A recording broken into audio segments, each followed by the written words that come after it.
Benzini, con todo. Directrices para interpretar la información. Benzini con todo. Con Pedro Benzini. Circuito Éxitos.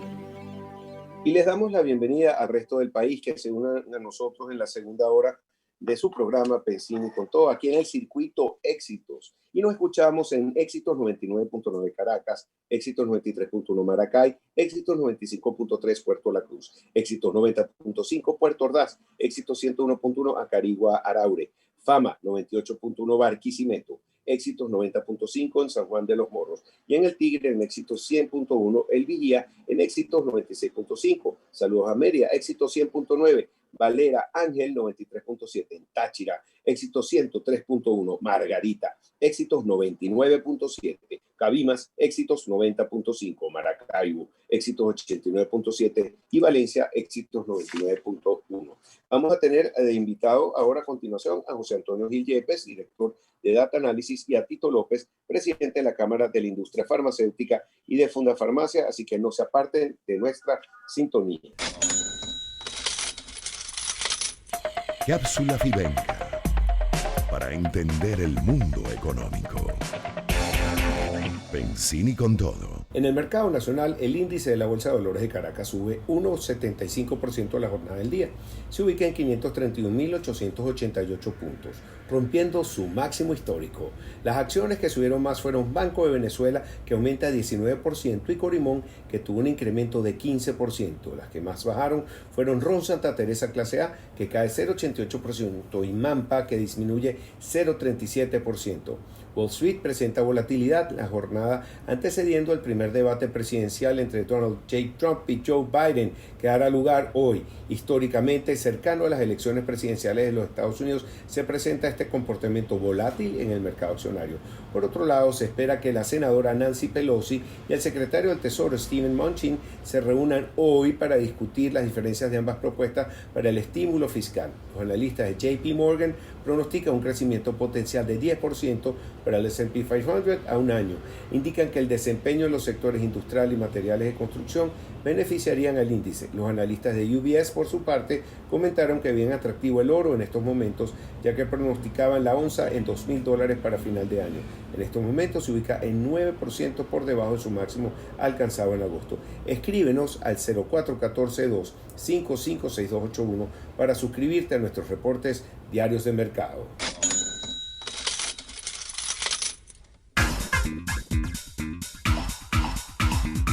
Otras aristas de la noticia.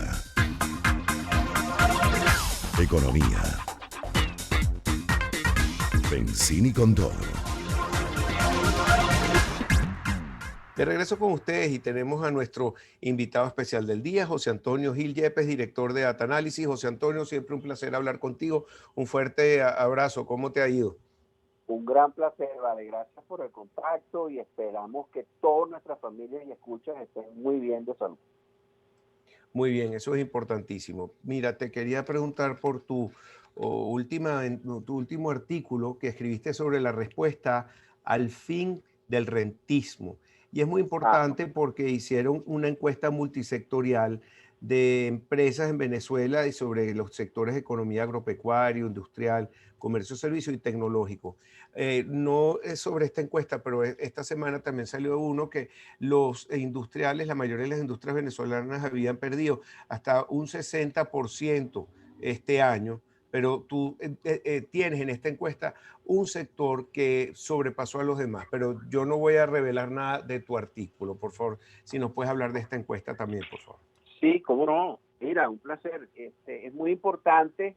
Oye, y te felicito porque estás sumamente al día e informado de todo. Bueno, tratamos. Un honor que estés pendiente de las cosas que hacemos. Oye, qué claro, bien, claro, vale. siempre. Gracias. Vale. Gracias. Fíjate, es muy importante que las empresas caigan en cuenta que el rentismo se acabó, el modelo rentístico se acabó.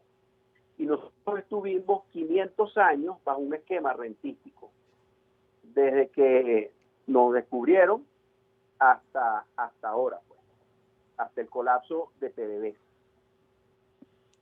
eso quiere decir que el país va a cambiar en lo económico y en lo político. El rentismo se basa en el reparto, en la distribución de una ventaja, de un excedente, no en la producción y no en la diversificación de las fuentes de riqueza ni de exportación. En cambio ahora el gran reto sería, desde el punto de vista económico, en ir a una economía muy diversificada, con no solamente que produzca fuentes fiscales importantes y fuentes de riqueza y de trabajo diversificadas, que sería una economía mucho más estable, menos vulnerable a los vaivenes de un solo sector, sino que también sería una economía con una diversificación de exportaciones. Todo eso trae los gobiernos de la Venezuela republicana en los últimos 200 años, ese papel predominante, ese papel que en el último régimen que tuvimos dentro de los esquemas un poco más democráticos, llamaron partidocracia, todavía la etiquetaron de partidocracia, porque el papel de los partidos de gobierno en ese momento, en esos 40 años, fue mucho más importante que el peso que teníamos los demás sectores, el empresariado, los trabajadores, sus sindicatos, los universitarios, los estudiantes, los campesinos, etcétera. Entonces, eso va a cambiar y se diversifican las fuentes de riqueza, obviamente. Ahora bien, se abren dos escenarios.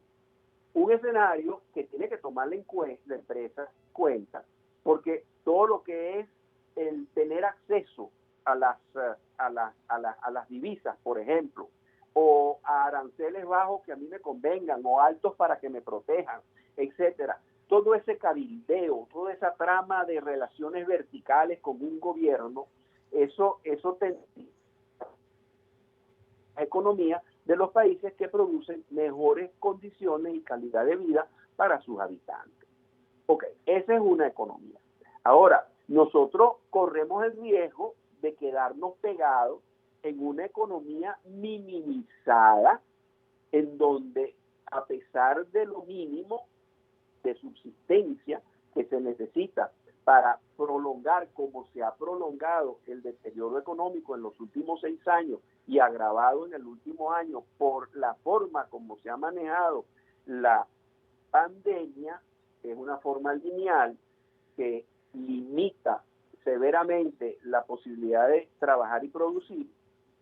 Entonces, nos pudiéramos quedar pegados también en eso. Entonces, el empresariado tiene una doble tarea.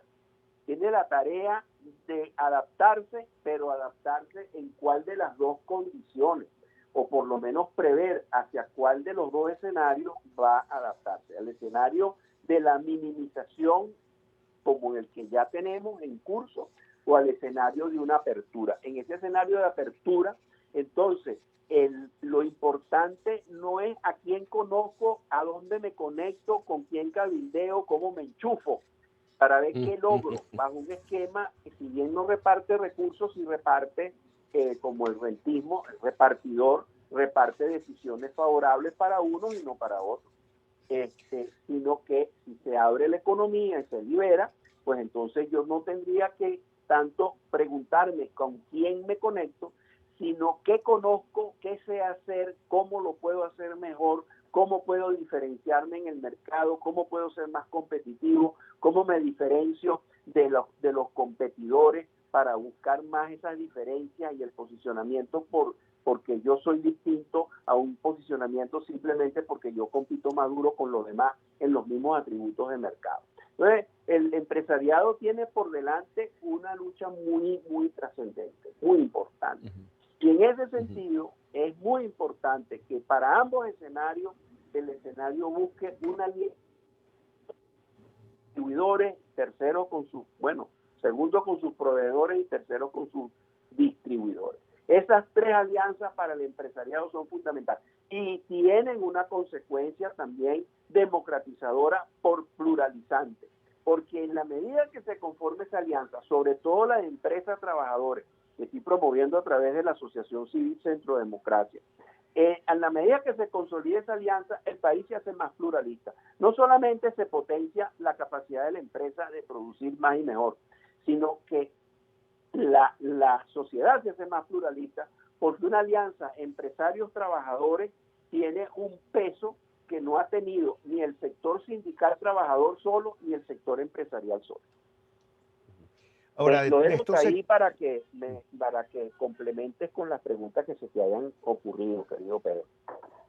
Sí, bueno, porque en ese estudio tengo entendido que el sector tecnológico fue el que fue más rentable y aquí en Venezuela, cosa que llama mucho la atención. Y quería preguntarte, a lo mejor no sé si también hicieron esa encuesta, la cantidad de emprendimientos nuevos que empezaron todos parecidos, pero ya cada uno se está diferenciando de otros a través de la pandemia y sobre todo cómo se renovaron muchos de los establecimientos con lo del pick-up, delivery, nuevas demandas que tenían la gente de productos, servicios y otros que quedaron como en el pasado. ¿Qué piensas tú?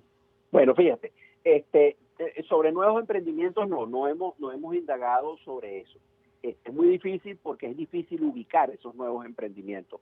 Porque recuérdate que en Venezuela, a diferencia de Colombia, cuando tú arrancas una empresa, no es obligatorio que tú te registres en una cámara, en la cámara del sector. En Colombia sí. Y eso ayuda al gobierno y ayuda a los empresarios.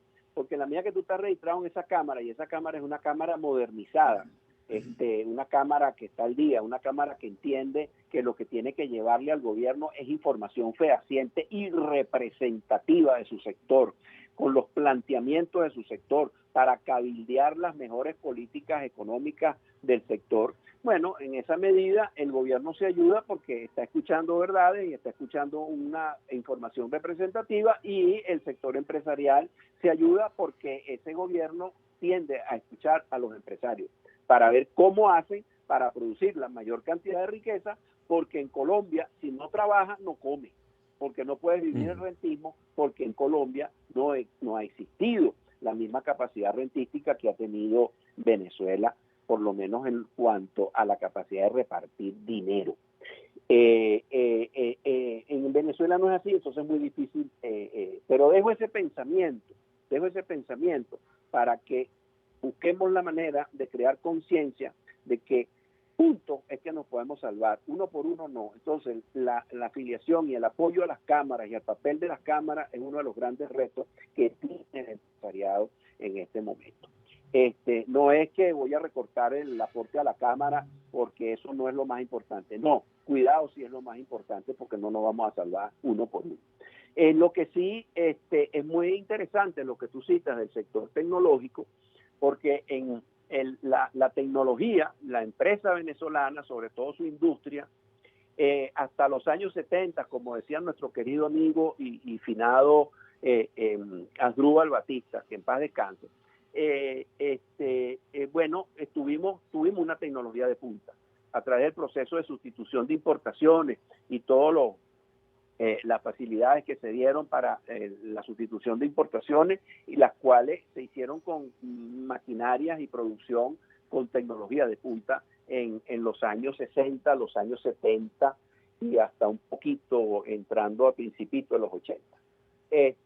Sin embargo, eso se paró ya de los 80 en adelante, porque el cambio de política petrolera a finales de 1973 tendió a sobrevaluar la moneda significativamente, o mucho más de lo que ya venía sobrevaluada, y eso pues mató la capacidad de producción en Venezuela, fue reduciendo la capacidad de producción en Venezuela y fue estimulando más bien las importaciones de productos terminados, desplazando a la producción nacional, y con ello no solamente al empresariado, sino al empleo, al trabajador venezolano, cuyo trabajo se lo limitamos, regalándole la oportunidad a los trabajadores de otros países de los cuales importamos. Entonces, sí. Hasta ahí el desarrollo tecnológico, eso ha venido menguando. Entonces, se produce hoy en día, en esta encuesta se revela una dualidad muy interesante. Y gracias por la pregunta. Fíjate, las empresas sí, pero, que mejor José Antonio, salen, Ajá, ¿Ah? pero vamos para que me la contestes al regreso, porque tengo que hacer una pausa, si no Perfecto, te importa. perfecto. No, no, Ok. esto es Bueno, fabuloso, fabuloso. perfecto. Gracias. Bueno, estamos conversando con José Antonio Gil Yepes, director de Data Analysis. Vamos entonces a una pausa y ya regresamos con más para ustedes. Pensini, con todo. Recorridos de la información. Con Pedro Pensini. Circuito Éxitos.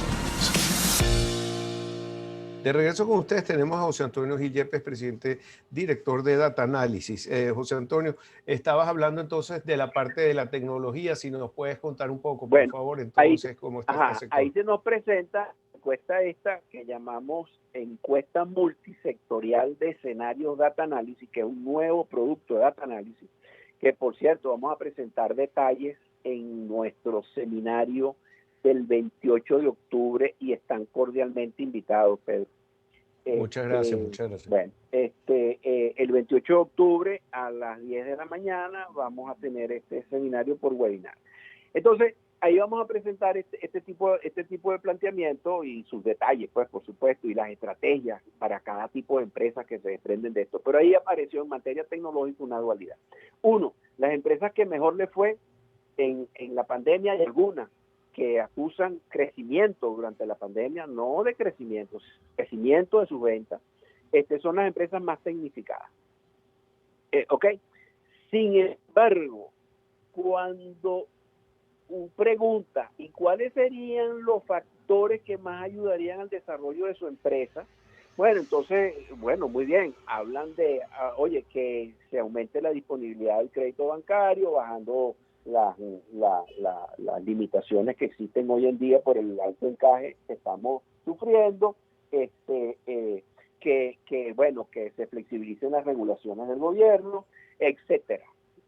Pero o que haya más abastecimiento de materia prima, o que haya disponibilidad de personal capacitado, pero la tecnología que se manifiesta como el sector tecnológico, que se manifiesta como el sector que aparece de primero en todos los indicadores, en todos los índices que construimos de competitividad, de flexibilidad del modelo de negocio, de adaptabilidad a la pandemia, que mejor sale en la respuesta a cuánto lo ha afectado la pandemia, etcétera. En cuanto a qué tendría que pasar para que su empresa se recuperara y se desarrollara más rápidamente, las menciones tecnológicas son muy poco. Es decir, que ya en 60 años, no, 60 no, porque estamos hablando del 73 para acá, en 50 años de esa nueva política petrolera, agravada por la maximización de la sobrevaluación de la moneda que practicó Hugo Chávez y el señor Maduro, y agravada por el intervencionismo del Estado, la presencia, la conciencia que tiene el empresariado de la importancia de la adaptación, de las aplicaciones tecnológicas, se ha reducido.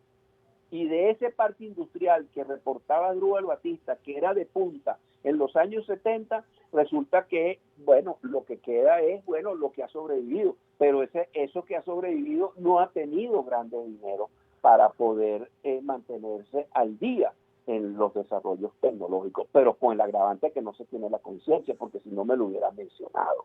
Esto es muy importante y las empresas de tecnología tienen que hacer un gran esfuerzo con desarrollar políticas muy atractivas para los otros tres sectores, el sector agropecuario, agroindustrial, el sector industrial manufacturero, el comercio y los servicios, para que les faciliten el acceso a los desarrollos tecnológicos. Y te pongo un ejemplo interesantísimo en este sentido y sencillísimo de entender. Entre las empresas que salieron gananciosas durante la pandemia, está, por ejemplo, empresas de venta al detalle de alimentos, y entre las empresas que aparecen con niveles de pérdida catastróficos, es decir, que han perdido venta en más de un 60%, aparece en la misma categoría. Cuando te metes en la encuesta y empiezas a ver cuáles son los detalles, resulta que la gananciosa es la que tiene página web y tiene delivery, o pick-up. En cambio, la otra empresa, hermanita, igualita, de venta de al detalle de alimentos, no tiene ni página web, ni tiene delivery, ni tiene pick-up. Bueno, entonces tienes un ejemplo de un desarrollo tecnológico, obvio porque está a la vista, pero que sin embargo hay empresas que no lo aplican y otras que sí lo aplican. Oye, qué interesante. Mira, también tengo que preguntarte sobre el tema político, si han podido hacer algunas encuestas sobre la intención del voto, si ha crecido, cómo está ese sector.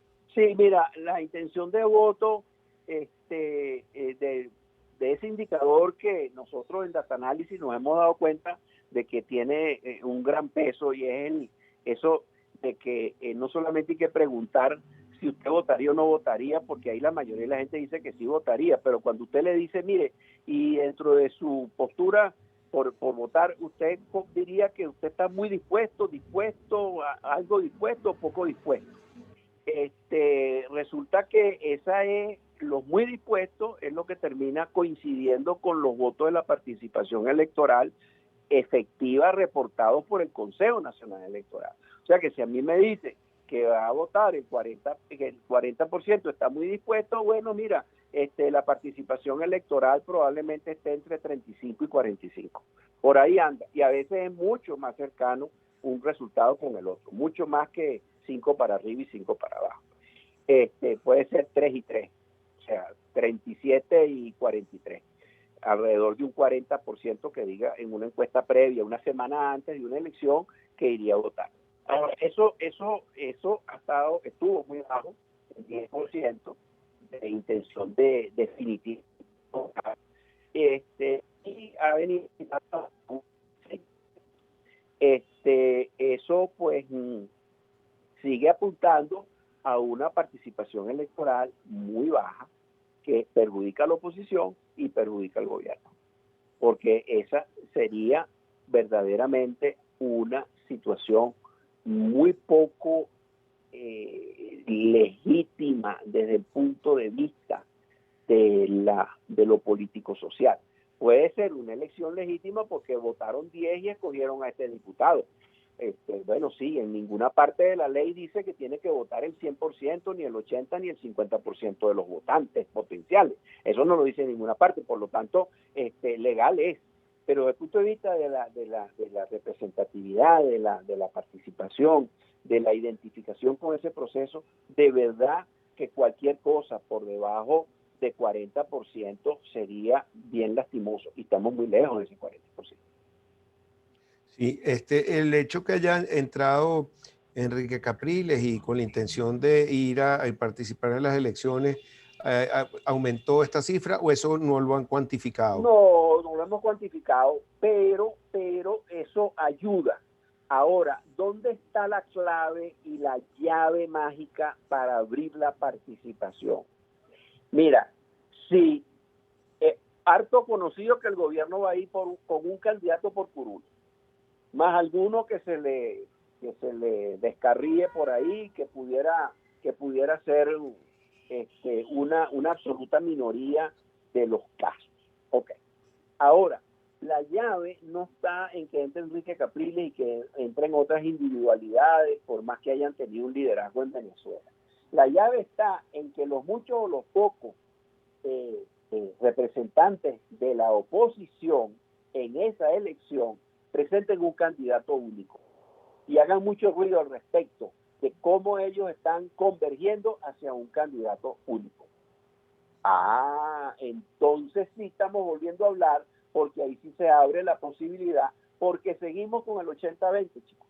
Seguimos con el tema del 80-20. La última cuenta que hice, la hice en junio, y me daba 19% de los votantes, pocos o muchos, pocos que son, de los pocos que fueran a votar, me daba 19% de los votos a favor de los candidatos chavistas y 81% a favor de los candidatos opositores.